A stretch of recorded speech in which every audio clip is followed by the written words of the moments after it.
es FM Mundo. Con el auspicio de Telefónica Business Solutions, soluciones digitales para poner a un país de pie. Ford Explorer, el SUV más innovador. Conócela en www.kitomotors.com.es. Una decisión con visión. Programa de información apto para todo público. FM Mundo 98.1 presenta Notimundo a la carta. 60 minutos de información actualizada y entrevistas a profundidad. El mejor noticiero a la mitad de la jornada. Conducción, Gisela Bayona. Dirección de noticias, María Fernanda Zavala. Dirección general, Cristian del Alcázar Ponce.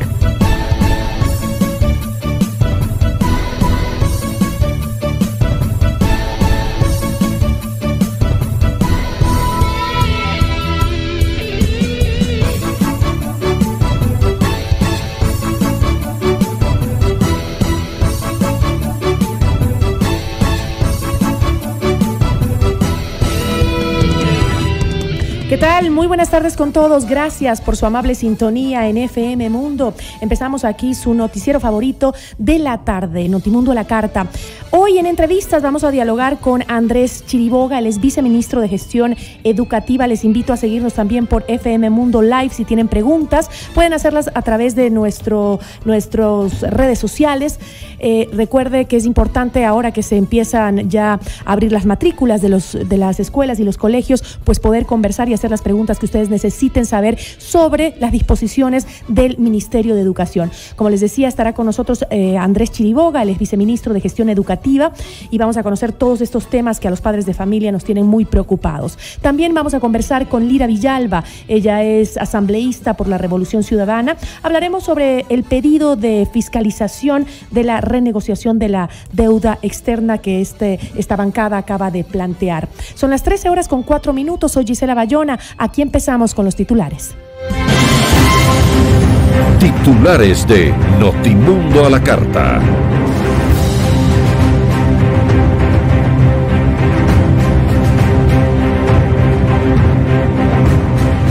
China dispuso una veda de pesca en zonas cercanas de las Islas Galápagos. El gobierno logró otro alivio financiero al posponer el pago de alrededor de $417 millones al Banco de Desarrollo de China. La Comisión de Salud de la Asamblea Nacional le alerta al ministro de Salud, Juan Carlos Ceballos, que podría ser llevado a juicio político por no entregar datos sobre los carnets de discapacidad fraudulentos. El presidente de la República, Lenín Moreno, emitió un decreto ejecutivo que excluye a viceministros de la reducción del 50% de su salario. Los países del Pacífico Sur llaman a mejorar sistemas de monitoreo y vigilancia en actividades pesqueras.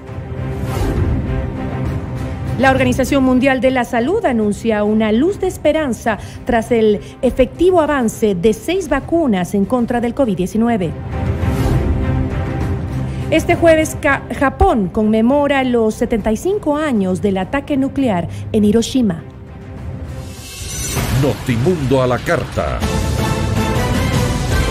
Buenas tardes y bienvenidos. Notimundo a la carta, una opción para mantenerse informado. Ahora las noticias.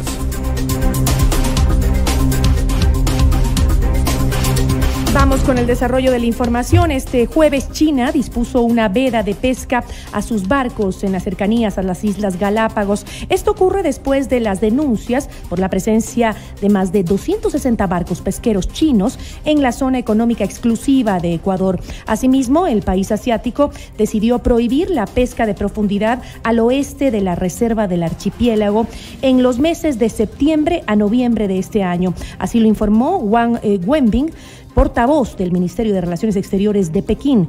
Esta medida contribuirá a la protección de la biodiversidad marina. En Notimundo Estelar, el asambleísta independiente Héctor Muñoz indicó que las flotas pesqueras chinas están incumpliendo las normas internacionales de pesquería, entre las que enlistó la falta de identificación de los buques que se encuentran cerca de la zona económica exclusiva del Ecuador, y agregó que esa acción convierte a la actividad en una pesca irregular o ilegal. Escuchemos sus declaraciones.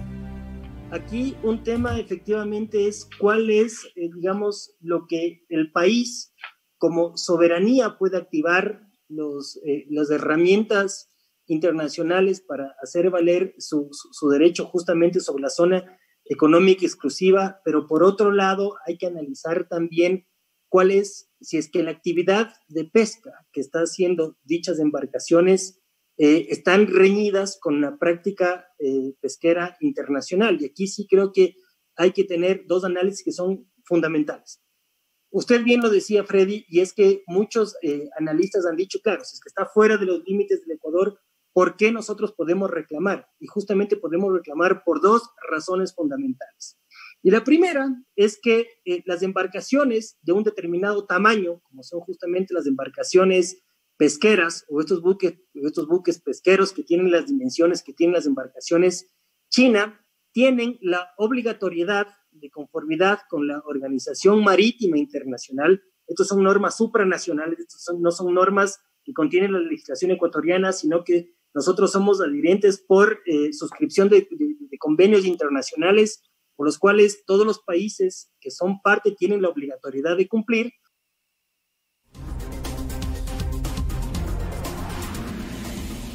Este jueves, el Ejecutivo consiguió un nuevo alivio en el pago de la deuda externa al lograr posponer la cancelación de unos $417 millones a China. El valor corresponde a un préstamo contratado por Ecuador en abril de 2016 con el Banco de Desarrollo de China. Este crédito está relacionado a la venta de crudo. Los $417 millones debían cancelarse en lo que resta de este año y hasta junio del 2021. Pero ahora se pagará desde el último trimestre del siguiente año, dividido en 11 cuotas mensuales de $37,9 millones. Es decir, el país logró un periodo de gracia de al menos 15 meses. La Comisión de Salud de la Asamblea Nacional, que es la encargada de investigar la presunta emisión fraudulenta de carnets de discapacidad que habría beneficiado a asambleístas y también a políticos, advirtió al ministro de Salud, Juan Carlos Ceballos, que podría ser llevado a juicio político por no entregar la información solicitada para el caso. La mesa legislativa se reunió este miércoles para conocer la información remitida por el Ministerio de Salud, pero la Secretaría informó que no ha ingresado la documentación, la cual constituye la fuente principal para realizar las comparaciones frente a los datos receptados durante la fase de comparecencias. El plazo máximo que tiene el ministro Ceballos para entregar esta información requerida vence el próximo día lunes. En Notimundo Estelar, Germán Rodas, coordinador de la Comisión Nacional Anticorrupción, aseguró que solicitaron este 29 de julio que se avance de manera ágil y rápida sobre la investigación de la entrega de carnets de discapacidad fraudulentos. También pidieron que rindan cuentas 4 exministras de Salud y que se incluya en las investigaciones al Consejo Nacional para la Igualdad en Discapacidades, CONADIS. La sociedad exige cosas que estén más allá de lo que podría ser un marco referencial elemental respecto de estos temas. Si la persona no tiene discapacidad, ha usufructuado dolosamente de un carnet, con aquello ha obtenido ciertas ventajas que no le correspondían. Por último, tiene el auto u otros elementos que le pueden servir en su actividad diaria que no le corresponde. Lo lógico es primero tener una lista nacional y exigirles que por decencia y moral pública lo devuelvan. Y si aquello no ocurre, creo que debe haber una acción social que no solamente les señale, sino que les sancione moralmente y que por último también les impida que utilicen un instrumento, como en este caso, y para el ejemplo, el auto, porque también han hecho otras cosas. Esto es Notimundo a la Carta, siempre bien informados. Notimundo. Notimundo a la carta. 60 minutos de noticias actualizadas. Conducción Gisela Bayona.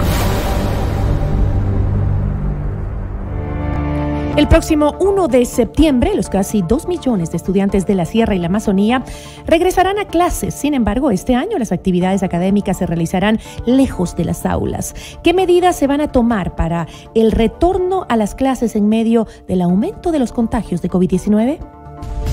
La entrevista a la carta, en diálogo directo con los protagonistas de los hechos. Nos acompaña a esta hora Andrés Chiriboga, él es viceministro de Gestión Educativa. Viceministro, ¿cómo está? Muy buenas tardes, gracias por estar con nosotros. Buenas tardes, Gisela. Muchas gracias también a toda la audiencia. Viceministro, la semana pasada el Ministerio de Salud emitió una normativa que permite que las escuelas y colegios ofrezcan educación abierta, lo que incluye una modalidad virtual y otra de aprendizaje en casa conocida como homeschooling, ¿no? Ahora, ¿cómo se va a asegurar que todos los alumnos y los profesores también cuenten con plataformas y herramientas tecnológicas para emprender este nuevo año lectivo? Muchas gracias por la pregunta, Gisela. En realidad, para nosotros ha sido un reto como administración el expedir esta normativa. Creemos que la educación virtual existe ya en todo el mundo, bueno, en la mayor parte del mundo occidental, y Ecuador efectivamente no había previsto alguna regulación al respecto. Nosotros en relación a la pregunta, nosotros hemos establecido que aquellas instituciones que se encuentren prestas para brindar las modalidades de educación abierta a través de plataformas virtuales, necesitan garantizar que todos sus docentes y todos sus estudiantes tienen acceso a tanto a la conectividad como a las terminales para poder brindar el servicio educativo de calidad. Ahora, en esta modalidad se ocuparán las instituciones, todas las instituciones fiscales, en la abierta, en la de educación abierta o en línea. Las instituciones fiscales inicialmente funcionarán bajo la lógica de educándonos en casa, de cuidarnos todos, del plan Juntos Aprendemos, Juntos Nos Cuidamos, que es el plan educativo para toda la educación de sostenimiento fiscal, y que efectivamente llega a través de mecanismos convencionales y no convencionales para la prestación del servicio educativo. Esto quiere decir que en ciertos lugares donde existe conectividad, nosotros brindamos el servicio a través de servicios virtuales, pero también estamos conscientes que en gran parte del país no existe conectividad y no existen terminales disponibles para que los estudiantes puedan acceder al servicio educativo, y seguiremos brindando el servicio televisivo y radial, así como conjuntamente con las fichas pedagógicas que se entregan todas las semanas a los estudiantes. Para la educación en casa. Para que se eduquen directamente en contacto con sus profesores vía telefónica mientras se supera, por supuesto, la emergencia sanitaria. Ahora, me imagino que en el ámbito ya de la educación abierta o en línea o virtual, ha crecido el número de familias que ahora tienen conectividad en el país. ¿Es así en los últimos meses? Ha habido un incremento importante. Sin perjuicio de eso, nosotros no podemos estar supeditados necesariamente a la capacidad de cada una de las familias, porque todos viven una realidad diferente. Si bien es cierto ha crecido la conectividad, no se puede tener un dato certero exactamente en lo que se relaciona a las terminales, es decir, a los dispositivos con los que cuenta cada familia para realizar sus actividades educativas y de teletrabajo. Las familias utilizan los dispositivos pues para todo, y en base a eso nosotros tenemos que seguir con planes adicionales a los de conectividad virtual. Esto es, como mencionaba hace un momento, los televisivos radiales y las fichas pedagógicas. Ahora, en el tema específicamente de la educación virtual, ¿cómo se va a medir los resultados al final del año? O en el proceso del año, ¿cómo van a medirlos? Lo que nosotros hemos establecido es que paulatinamente se tiene que ir elaborando un portafolio con todos los materiales que se les entrega a los estudiantes en las fichas pedagógicas. Estos estudiantes tienen que ir ingresando en una carpeta física o digital de acuerdo a sus capacidades, de acuerdo a su propia realidad, y este portafolio es entregado al final de cada trimestre para realizar una evaluación cualitativa que toma en cuenta diferentes desarrollos de conocimientos para la vida, y no necesariamente una calificación como tradicionalmente se venía realizando por nota, por materia. Es decir, nosotros tenemos que garantizar que el proceso de aprendizaje también se adecue a la realidad actual.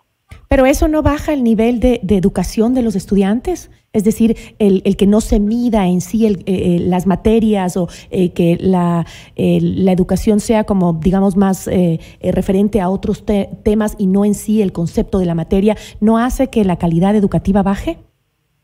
En realidad no, existen muchísimas experiencias internacionales relacionadas con lo que es la educación, la cualificación de los estudiantes en función de estos conocimientos. Nosotros estamos trabajando de la mano con organismos internacionales, como UNICEF, como UNESCO, para que estos portafolios se lleven adelante de una manera adecuada. Además, el día de ayer nosotros recibimos las cifras de los docentes y sabemos que el seguimiento que hacen es maravilloso. Realmente hay que agradecer el trabajo docente a nivel nacional y sabemos que todo en un alto porcentaje, que se me va la cifra en este momento, nosotros tenemos permanente contacto con los estudiantes y con sus familias. Es decir, estamos garantizando que esos estudiantes adquieran efectivamente los conocimientos. Ahora, en los cantones con menos niveles de contagio, ¿se plantea en algún momento el próximo año retornar a las aulas o no? Nosotros hemos estado elaborando protocolos de bioseguridad, protocolos de agua y saneamiento para dentro de las instituciones educativas, conjuntamente con UNICEF también, conjuntamente con algunos organismos internacionales para la readecuación de espacios y para la rehabilitación de otros espacios. Estos protocolos, por supuesto, contemplan la menor cantidad de estudiantes, sin perjuicio de todo este trabajo que el Ministerio tiene que realizar para estar listos en el momento en el que se requiera.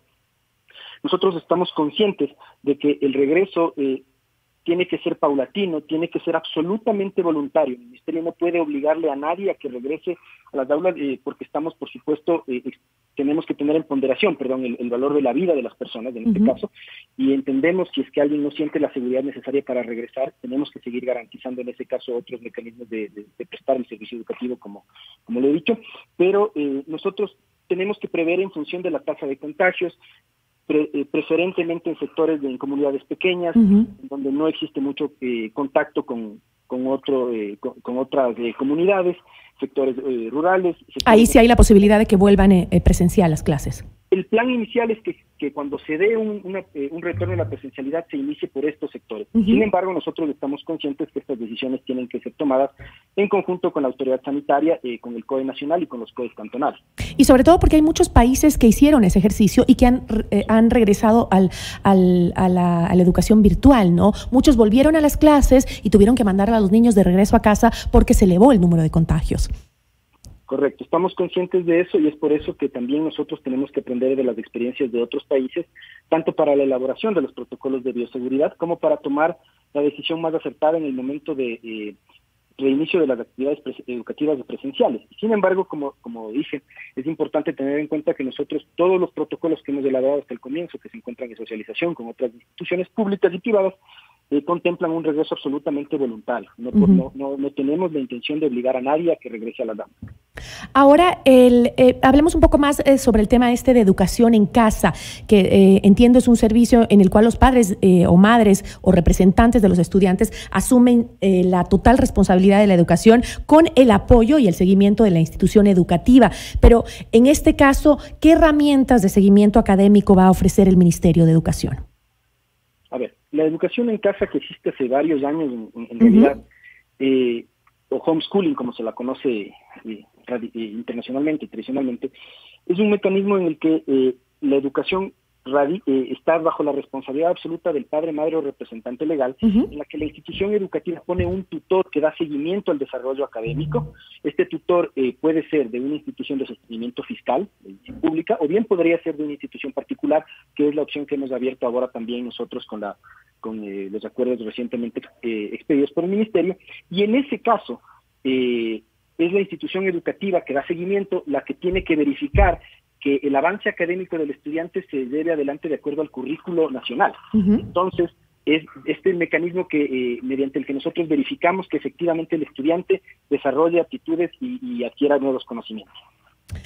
Ahora, UNICEF leía que emitió una alerta sobre las nuevas modalidades educativas por la pandemia y decía, entre más tiempo permanezcan las escuelas cerradas, más se amplía el riesgo de que los niños y niñas en situación vulnerable no regresen a las escuelas. ¿Se prevé en este momento la posibilidad de que exista una mayor deserción educativa en el país?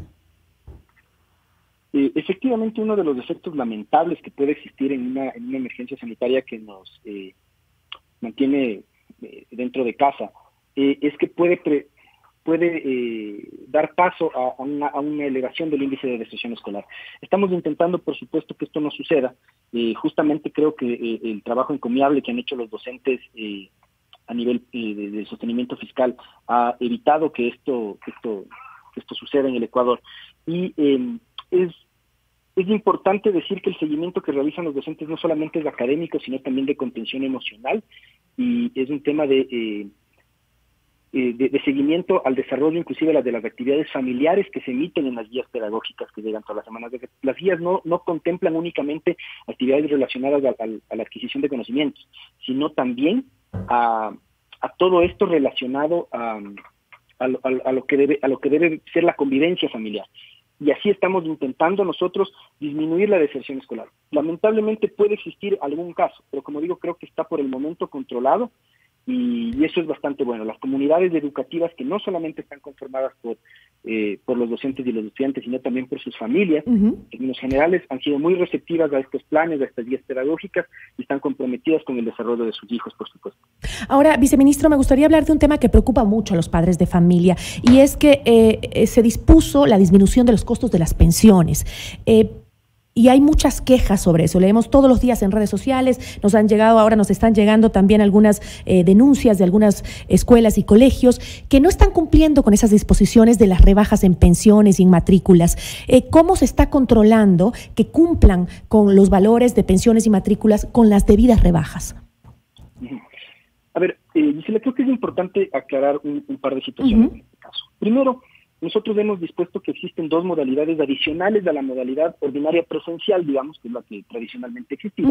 En este caso, la modalidad abierta y la modalidad en casa. Y que para aquellas instituciones que se acojan a estas modalidades, es decir, que amplíen su oferta educativa, estas modalidades tendrán un precio diferenciado, del 65% en el caso de educación abierta y del 30% en el caso de educación en casa. Sin embargo, nosotros no podemos obligar a las instituciones educativas a que se acojan a estas ofertas educativas.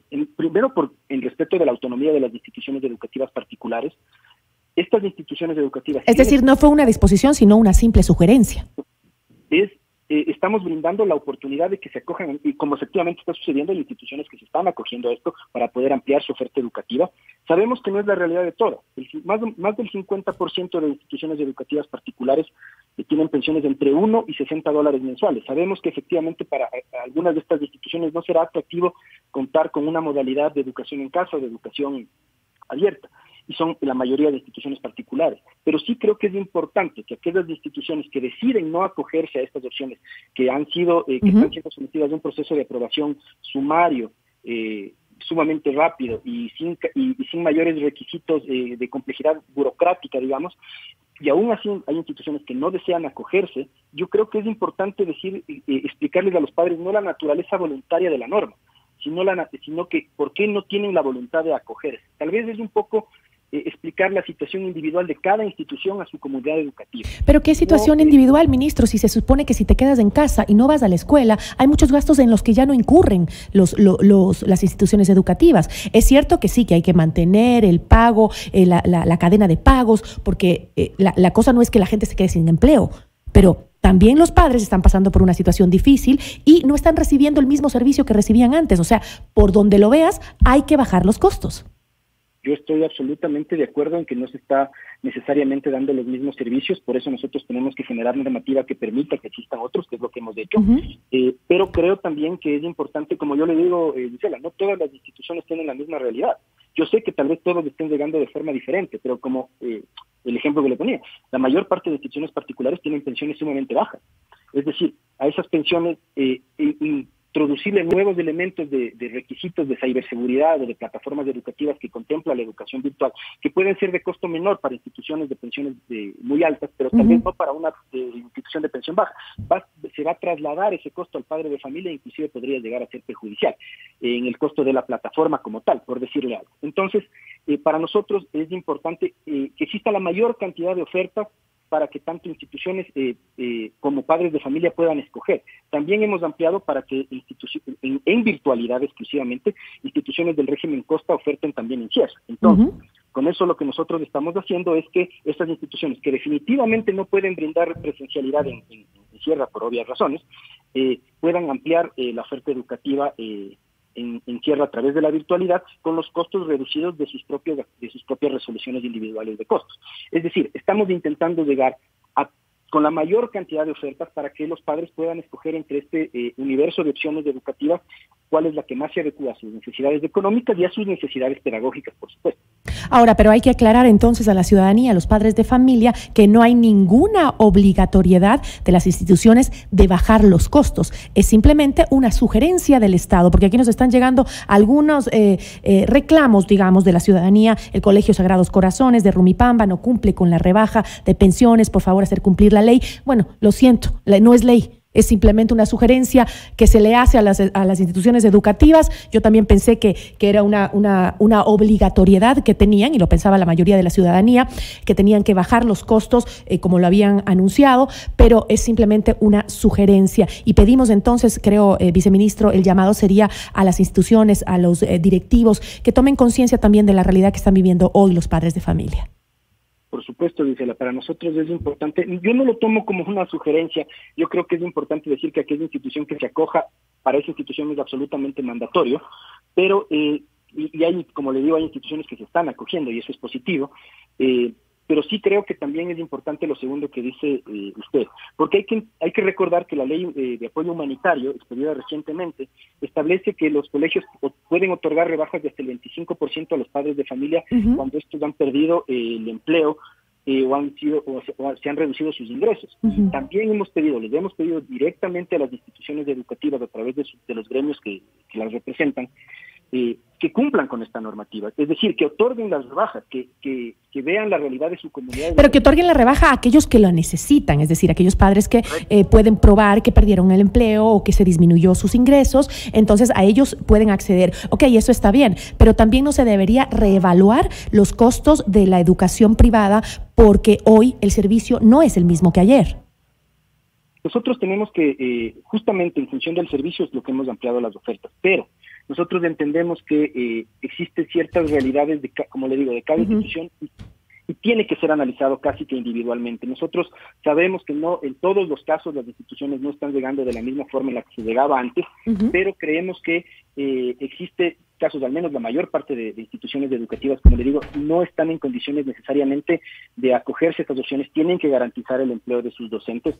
Nosotros sabemos que la educación particular emplea actualmente 84,000 personas a lo largo del país y entendemos que también hay que reducir el costo de esto. Entendemos entonces que la norma tiene que ser tomada por aquellas instituciones que están precisamente en capacidad de ampliar la oferta educativa. Y eso es a lo que abogamos, a que los directivos reflexionen y amplíen esa capacidad de oferta. Esperemos que así sea, porque como usted dice, tampoco queremos generar más desempleo, ¿no? Aquellas instituciones que bajan los precios tendrán seguramente que disponer de menos maestros y eso no nos conviene a ninguno, que se rompa la cadena de pago, pero sí hay que hacer conciencia sobre todo en aquellos colegios que tienen pensiones bastante altas, ¿no? Y que hoy no es momento de cobrarlas tan excesivas. Le agradezco muchísimo, viceministro. A los órdenes, Gisela. Agradecemos a Andrés Chiriboga, viceministro de Gestión Educativa. Esto es Notimundo a la Carta, siempre bien informados. FM Mundo, líder en noticias y programas informativos.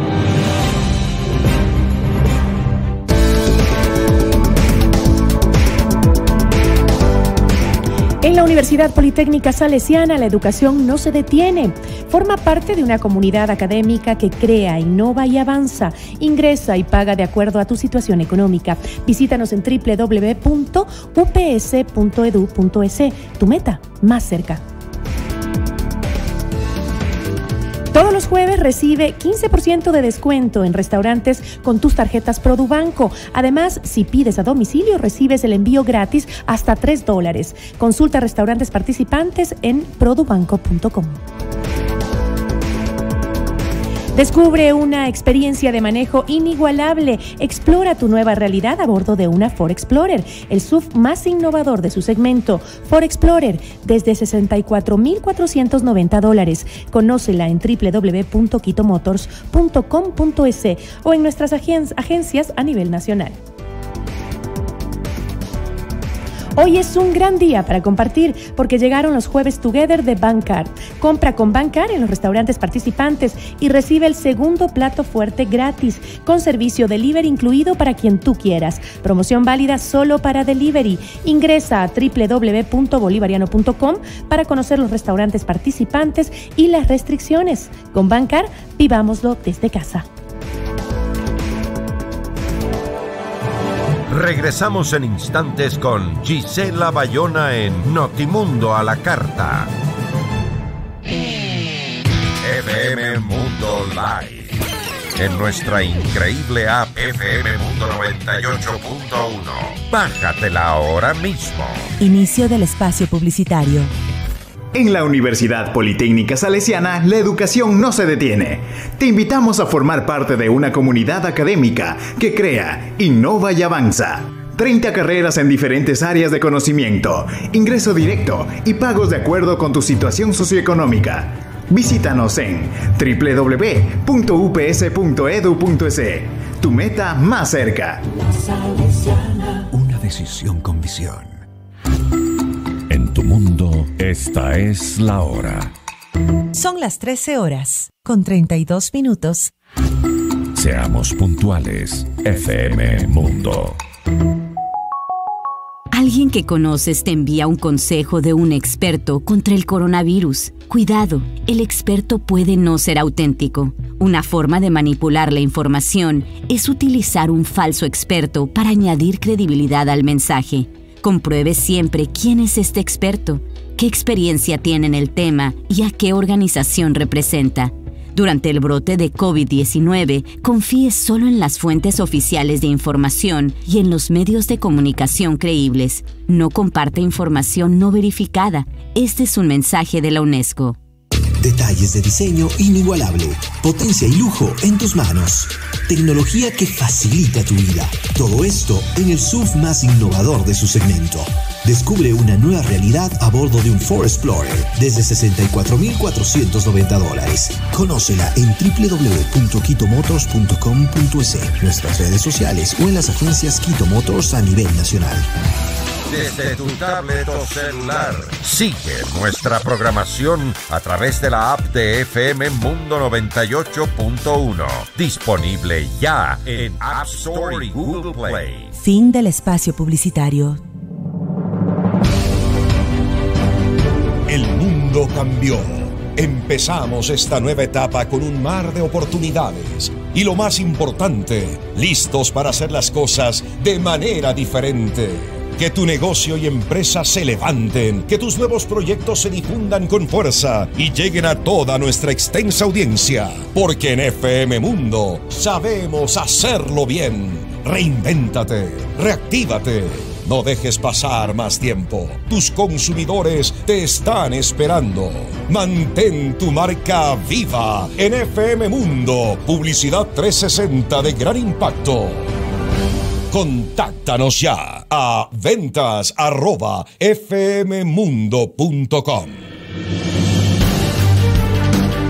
Notimundo a la Carta. 60 minutos de noticias actualizadas. Conducción Gisela Bayona.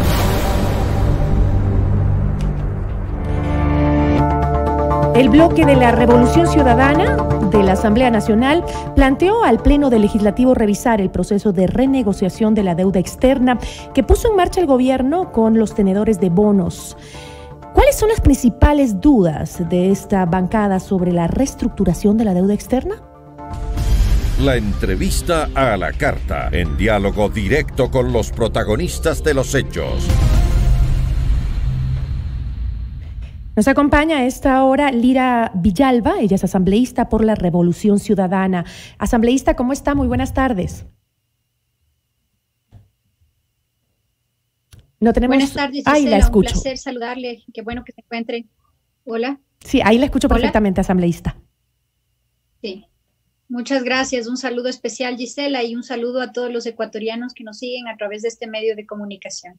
A usted, muchísimas gracias por aceptar nuestra entrevista. Asambleísta, el pasado 3 de agosto, el gobierno a través del presidente Lenín Moreno y el ministro de Finanzas, Richard Martínez, dio a conocer que el Ecuador había alcanzado la mayoría necesaria para dar paso a la renegociación de la deuda en bonos con los acreedores internacionales. Incluso el gobierno aseguró que se había alcanzado una mayoría histórica de más del 97% de los tenedores de bonos. El país ha seguido muy de cerca este proceso de renegociación porque significa un alivio fiscal de más de 1.500 millones de dólares en medio de una de las peores crisis que ha vivido el país y, bueno, el mundo. ¿Cuáles son las dudas que tiene justamente su bancada sobre esta reestructuración que se está haciendo?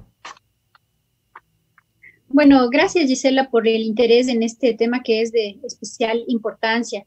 Vale la pena recalcar que nosotros como Asamblea Nacional tenemos un deber y es el deber de fiscalizar las acciones del Ejecutivo. En ese sentido, el Ejecutivo tiene la potestad, obviamente, de renegociar la deuda, pero hacerlo ceñido a lo que manda la Constitución. La Constitución es absolutamente clara en ese sentido y lo que manda es a que se prohíbe, además, se prohíbe que no exista ningún tipo de anatocismo, sea expreso, sea tácito. ¿Y por qué le expreso esto? Precisamente porque es una de nuestras principales preocupaciones.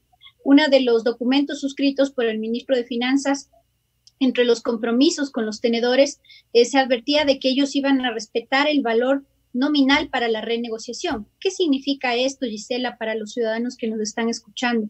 Hace años ya, cuando se negociaron los bonos Brady, por ejemplo, los bonos Brady decían que no se puede renegociar la deuda si no fuera solo hacia el valor nominal. Esta experiencia dio precisamente cabida a que en lo posterior la Comisión de Auditoría de la Deuda, entre otros organismos, identificara esto como perjudicial al Estado. Por ello, la Constitución prevé desde el 2008 se prohíbe precisamente que existan este tipo de situaciones que provoquen usura para los tenedores en perjuicio del Estado ecuatoriano. Esa es nuestra principal preocupación porque, dicho sea de paso, esto se ha concretado. El hecho de que el 98% de los tenedores estén de acuerdo es de sorprenderse, y es de sorprenderse porque, obviamente hay un grupo de esos tenedores que estuvieron en litigio con el Estado, pero al parecer ha sido el mejor negocio de la historia, pero el mejor negocio para los tenedores, porque resulta que los bonos en el momento de la pandemia bajaron de tal manera que llegaron a costar entre 20 y 35 centavos. Y ahora al negociar con el valor nominal significa que se negocia a partir de $1, es decir, algo que ya está depreciado, se está negociando con un precio superior y aparentando un supuesto descuento o teniendo un supuesto descuento que en realidad es mínimo en función del margen que se pudo haber ganado, obedeciendo precisamente los antecedentes, tanto de recomendación del comité, de la comisión, de la auditoría de la deuda,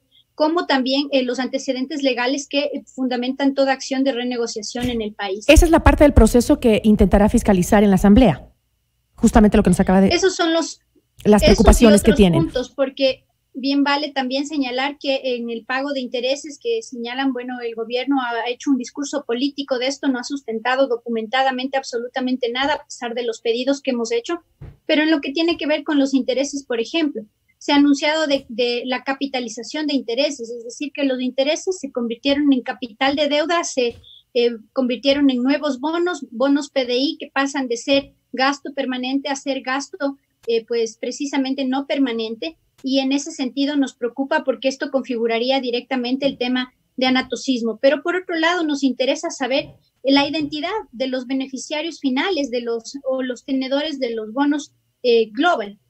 En este sentido, tenemos información. Pero Lira, ¿qué hubiese pasado? Nos llamaría a pensar. ¿Qué hubiese pasado si Ecuador no realiza ese pago, o sea, y esa renegociación, y había la posibilidad de caer en default? Son 1.500 millones de dólares de alivio para el país. Es un momento sumamente difícil. ¿Existe por parte de ustedes, de la Revolución Ciudadana, alguna propuesta económica alterna a la renegociación de la deuda? Mire, básicamente siempre se nos han puesto miedos en función de que llegar al default sería lo peor, porque perderíamos la condición crediticia hacia el exterior. Sin embargo, la condición crediticia depende también del riesgo país, y eso no depende exclusivamente de la renegociación de la deuda. En ese sentido, habrían alternativas, principalmente atendiendo a las condiciones de la pandemia que estamos viviendo y de la situación económica del país. Se pudo haber renegociado en mejor manera las cosas, por ejemplo, empezando por el valor de mercado, que hubiera generado mayor rentabilidad para el Estado ecuatoriano y la posibilidad de descargar mucho más en cantidad, en intereses, en tiempo para la deuda en el Ecuador. Pero por otro lado también pues hay varias alternativas, entre esas, por ejemplo, el hecho de que Ecuador milite activamente y logre, ojalá, que los Estados Unidos por fin suscriba su posición en relación a los derechos especiales de giro. Derechos especiales de giro que pues constituirían dinero para el Ecuador, que no es deuda, que no genera intereses, que no tiene que pagarse, etcétera, sino que son derechos que le corresponden al país porcentualmente por sus acciones, y precisamente eso sería un alivio bastante importante para el país. Pero por otro lado, políticas de protección a la industria nacional, protección a las exportaciones, ayuda a las exportaciones, y también limitaciones en lo que tiene que ver a las importaciones. Hay una serie de alternativas que nosotros hemos planteado, pero fundamentalmente en este momento lo que estamos haciendo es ejercer nuestro rol de fiscalización. No se olvide, Gisela, es importantísimo, definitivamente. Es importante ese rol de fiscalización también, pero asambleísta, hemos visto cómo alrededor del mundo los expertos económicos dentro y fuera del país, incluso muchos que han criticado las acciones del gobierno, han aplaudido esta renegociación de la deuda externa. Han dicho que es la mejor alternativa porque, como usted dice, el país está en crisis, está en una situación muy difícil, no hay empleo, y la única forma de solucionar ahora el problema es trayendo dinero de afuera. Que nos presten, que nos den dinero, y de otra manera no lo vamos a poder lograr, ¿no? El país está completamente quebrado, no tiene ahorros como tiene Perú y Colombia para inyectar capital justamente al país, porque en el gobierno de la Revolución Ciudadana, en el gobierno del expresidente Rafael Correa, justamente los ahorros que teníamos se los dispuso para otras cosas y nos quedamos sin ese apoyo económico. No es momento de unir esfuerzos, y como usted dice, sí, hay que fiscalizar, pero no es momento de unir esfuerzos y apoyar las iniciativas positivas para que el país pueda tener un alivio económico y poder empezar a trabajar y a salir adelante, Lira. Yo creo que es un momento de no pensar en lo político. Usted tiene toda la razón, hay que fiscalizar, sí, ese es su deber, pero también hay que apoyar las decisiones positivas y que generan temas positivos para la economía del país. Mire, Gisela, yo creo que la pregunta que usted hacía, ¿por qué varios economistas se han pronunciado a favor?, se responde sola. Vamos a ver quiénes son esos economistas, quiénes son esas personas que se pronuncian a favor. Los representantes del Fondo Monetario Internacional, todos los que tenían intereses precisamente en este tema. Claro que apoyamos las iniciativas positivas. De hecho, la Revolución Ciudadana ha tenido una posición crítica, pero a la vez también muy consciente en lo que tiene que ver a la aprobación de normas cuando éstas son en favor del pueblo ecuatoriano, sin importarnos las diferencias que tenemos políticamente hablando. Pero esto no se trata precisamente de este caso, Gisela, y hay que ser puntuales en esto. Acaban de renegociar o están renegociando pues bonos pagando más de lo que valen en este momento en el mercado. ¿De qué manera podemos nosotros celebrar esto y sobre todo entender una situación? Hay que aprender de la historia. En el año 83 ya ocurrió con Osvaldo Hurtado con la securitización de la deuda privada, deuda externa privada.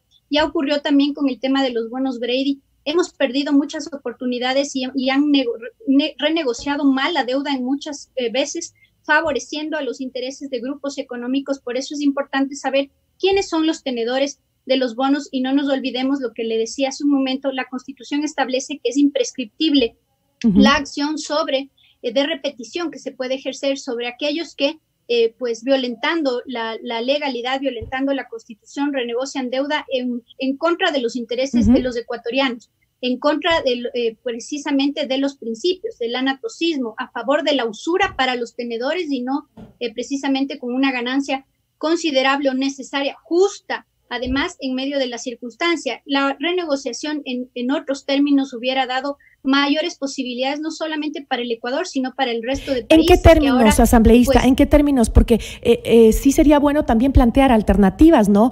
¿Qué alternativas podemos plantearle al Ecuador para cumplir con sus responsabilidades, pero al mismo tiempo también atender esta emergencia que estamos viviendo? Mire, ya se tienen antecedentes de aquello. Eloy Alfaro recompró deuda, Rafael Correa recompró deuda en 35 centavos del valor nominal, obviamente diferente del valor nominal, mucho más bajo del valor nominal, refiriéndose a valor de mercado o poniendo las condiciones para que esto pudiera hacerse. No se trata de no pagar las deudas, pero tampoco de permitir usura en medio de una situación tan calamitosa como la que vive el país. No estamos en condiciones de privilegiar la deuda por encima de la vida y por encima de los derechos de los ciudadanos que están necesitando en este momento la ayuda del gobierno. La deuda en sí no es mala.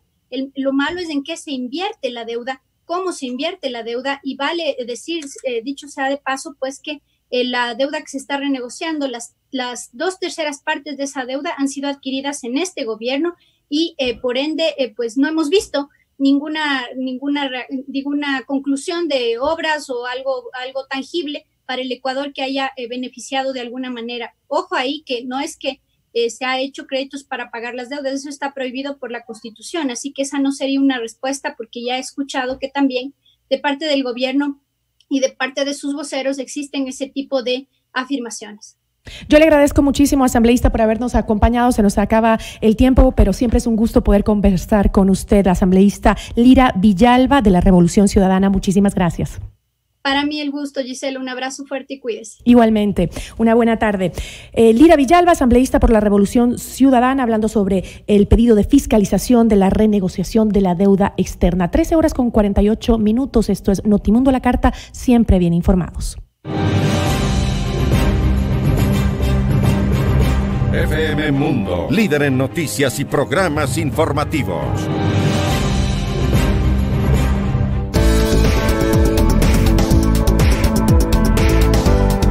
Todos los jueves recibe 15% de descuento en restaurantes con tus tarjetas Produbanco. Además, si pides a domicilio, recibe el envío gratis hasta $3.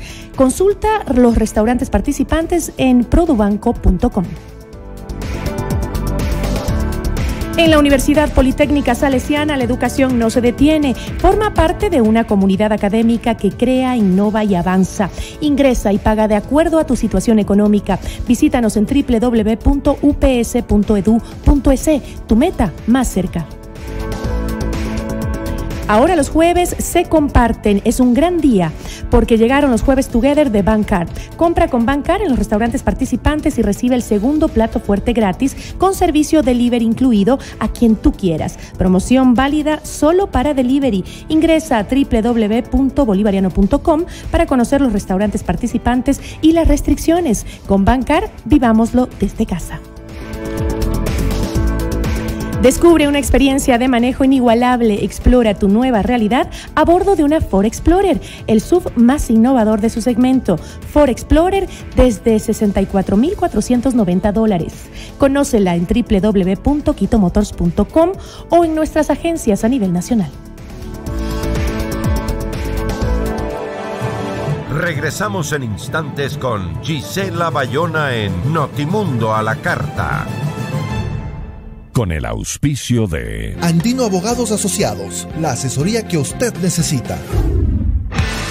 Mundo Fútbol, con la conducción de Eduardo Andino. Hola, ¿qué tal amigos y amigas? A continuación las últimas noticias en el mundo del fútbol. A Alex Aguinaga le gustaría ser el entrenador de la selección ecuatoriana. Así lo confirmó en el programa radial Harta Pelota, del que es parte. Además, en entrevista para Área Deportiva, dijo que ya se mueve con un grupo de exjugadores y profesionales en pro de ser considerado por la Federación Ecuatoriana de Fútbol. Entre los miembros de su equipo de trabajo se destacan Edison Méndez, Carlos Grueso, Carlos Tenorio, Juan Carlos Burbano, César Ramos y Javier Solís. Este es el momento para este cuerpo técnico, indicó Aguinaga, quien fue parte del combinado que clasificó por primera vez a un mundial en 2002. Se trata de un grupo colegiado que llegaría con el deseo de sumar, colaborar y hacer algo diferente por la selección.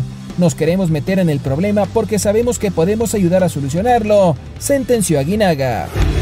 Mundo Fútbol, con la conducción de Eduardo Andino. Con el auspicio de... ¿Qué estás esperando para descargarte nuestra nueva app FM Mundo 98.1? Encuéntrala ya en App Store y Google Play. Inicio del espacio publicitario. Andino Abogados Asociados, la asesoría que usted necesita. Expertos en recursos de apelación y casación, laboral, empresarial, constitucional, civil y tributario. Oficina 704 Bloque D, Edificio La Previsora. Avenida Naciones Unidas y Amazonas. Contáctenos al 098 40 59 814 o al 098 49 40 916. Andino Abogados Asociados, bajo la dirección del Dr. Mauro Andino. Hoy más que nunca, las empresas están conectadas con sus clientes por medio de la tecnología. Por eso, Telefónica Business Solutions ofrece las herramientas para garantizar máxima seguridad de la información en todas sus conexiones. Solicita asesoría en empresas.telefonica.com.es. Telefónica Business Solutions, soluciones digitales para poner a un país de pie. Todas las mañanas recibo mi diario Metro gratis. Leo las noticias más importantes en poco tiempo. Por eso prefiero Diario Metro. No tengo tiempo para leer sábanas de información. Prefiero Diario Metro porque tengo las noticias más importantes y resumidas. Prefiero seguir las redes sociales de Diario Metro para estar al día con información para mí. Prefiere Diario Metro. Pídelo de lunes a viernes a tu promotor o síguenos en www.metroecuador.com.es. Detalles de diseño inigualable, potencia y lujo en tus manos. Tecnología que facilita tu vida. Todo esto en el SUV más innovador de su segmento. Descubre una nueva realidad a bordo de un Ford Explorer desde $64,490. Conócela en www.quitomotors.com.es, nuestras redes sociales o en las agencias Quito Motors a nivel nacional. Mientras navega por su canal de noticias, lee un mensaje o un comentario sobre el coronavirus. Piensa en cómo le hace sentir. ¿Te hace enojar? ¿Estás triste o sorprendido? La desinformación puede difundirse mediante el uso de contenidos de carácter emocional. Antes de compartir o reaccionar ante el contenido, piense de dónde proviene, quién puede beneficiarse y quién puede sufrir. Piensa antes de hacer clic. Piensa antes de compartir. Durante el brote de COVID-19, confíe solo en las fuentes oficiales de información y en los medios de comunicación creíbles. No comparta información no verificada. Este es un mensaje de la UNESCO. En la Universidad Politécnica Salesiana, la educación no se detiene. Te invitamos a formar parte de una comunidad académica que crea, innova y avanza. 30 carreras en diferentes áreas de conocimiento, ingreso directo y pagos de acuerdo con tu situación socioeconómica. Visítanos en www.ups.edu.es. Tu meta más cerca. Una decisión con visión. Tus programas favoritos. Información de primera mano y más en nuestra app FM Mundo 98.1. Fin del espacio publicitario. Notimundo a la carta, una opción para mantenerse informado. Ahora las noticias.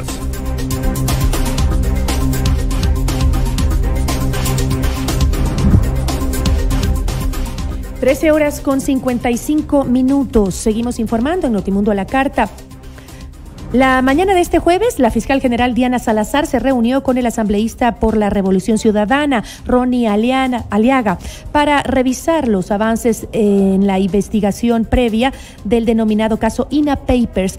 Desde marzo de 2019, la fiscal general del Estado mantiene abierta una indagación debido a supuestas irregularidades relacionadas a empresas offshore, a personas cercanas al presidente Lenín Moreno. De acuerdo con lo informado por la fiscal Salazar, dentro de la fase preprocesal de investigación se ha despachado 95 diligencias investigativas entre versiones, allanamientos, requerimientos de información y pericias.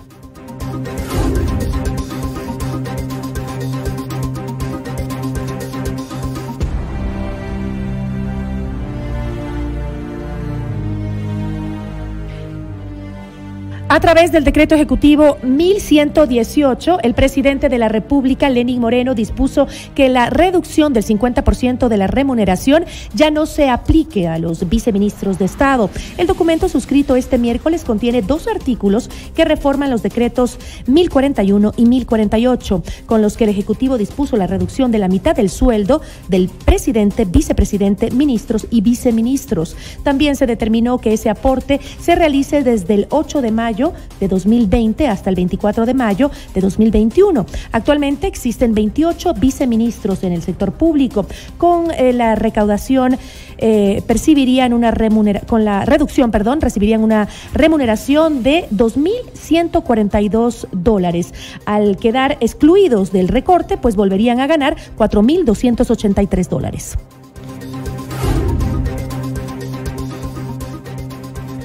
Las 11 carpas de tiraje ubicadas en 7 parroquias con más contagios de la ciudad de Quito y las brigadas que recorren los barrios para encontrar casos positivos de COVID-19 contarán con 50,000 pruebas PCR. Esto por un acuerdo creado entre el municipio de Quito y el proveedor SaludMed. De las 100,000 pruebas adquiridas en abril pasado, la mitad debían ser reemplazadas porque su fecha de caducidad vence entre finales de septiembre e inicios de octubre. Sin embargo, según la Secretaría de Salud del municipio, estas nuevas pruebas ya están en la capital, pero se requiere de un proceso de validación y planificación previo a su uso, por lo que la entidad no dio una fecha estimada de cuándo empezarían a aplicarse.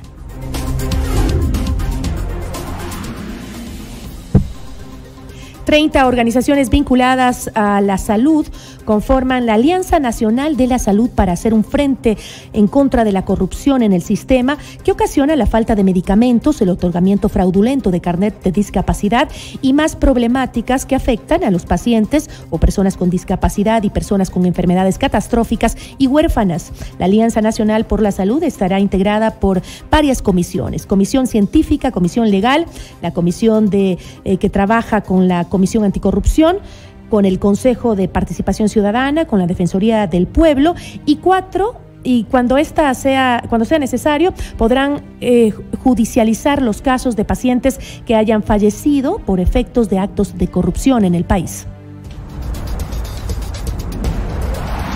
Esto es Notimundo a la Carta, siempre bien informados.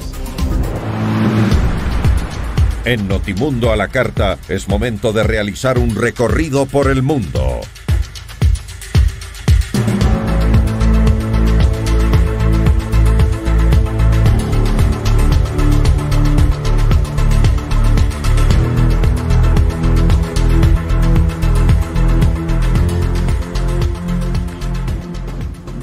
Tres horas con 59 minutos, vamos a revisar la información internacional.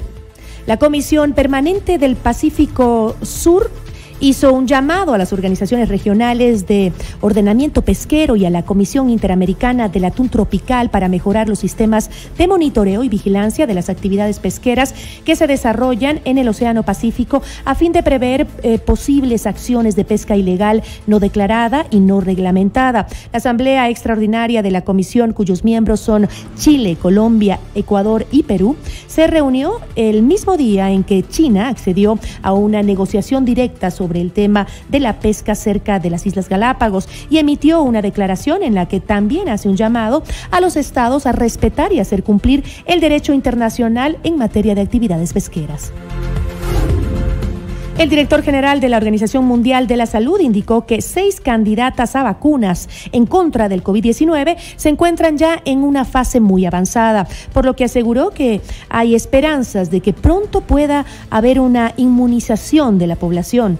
Esto ocurre pese a que a principios de esta semana se advirtió que podría no haber una medicina contra el COVID-19. 3 de las 6 vacunas mencionadas se desarrollan en China, mientras que las otras son objeto de estudio en los laboratorios de las farmacéuticas estadounidenses Pfizer, Moderna y la británica AstraZeneca. Esta última en colaboración con la Universidad de Oxford. En tanto, el director de emergencia Sanitaria de la Organización Mundial de la Salud precisó que en cuanto alguna de estas muestre buenos resultados, se pasará a la producción de la vacuna y se procederá a la inmunización de la población, pero hay que ser cautos y ver posibles efectos adversos antes de vacunar a miles de personas. Estados Unidos, el país con más fallecidos y contagiados de coronavirus, internamente en el estado de la Florida, se acerca a la cifra de contagios del estado de California y se ubica cerca del 500,000 de casos de COVID-19. Esto ocurre en medio de la preocupación por la falta de ayuda para los desempleados y las quejas contra las autoridades por el manejo de la crisis. Según informó el Departamento de Salud de la Florida, el estado superó los 497,000 casos confirmados y las 7,000 muertes. La cifra de fallecimientos diarios es la tercera más alta desde el inicio de la pandemia. Japón conmemoró este jueves el primer ataque nuclear de la historia cometido hace 75 años, el 6 de agosto de 1945 en Hiroshima, en un contexto particular debido a la pandemia de coronavirus que obligó a limitar los homenajes de las víctimas. Sobrevivientes de la bomba atómica, descendientes de víctimas, el primer ministro japonés Shinzo Abe y algunos representantes extranjeros asistieron por la mañana a la principal ceremonia en Hiroshima. Sin embargo, la epidemia de coronavirus impidió la asistencia de público que tuvo que seguir la ceremonia en línea. Esto es Notimundo a la Carta, siempre bien informados. Aquí llegamos al fin de este informativo. Gracias por su amable sintonía. Recuerde que si quiere estar bien informado, puede seguirnos a través de nuestras redes sociales en FM Mundo. Soy Gisela Bayona y aquí me despido. Una buena tarde para todos.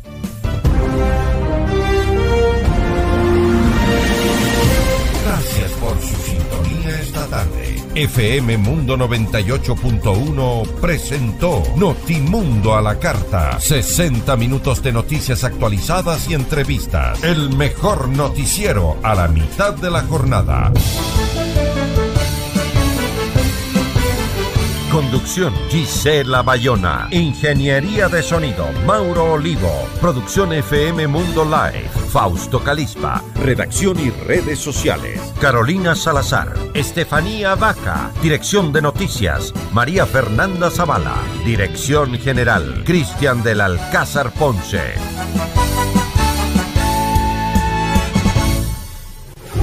Notimundo a la Carta, con el auspicio de Telefónica Business Solutions, soluciones digitales para poner a un país de pie. Ford Explorer, el SUV más innovador. Conócela en www.quitomotors.com.es.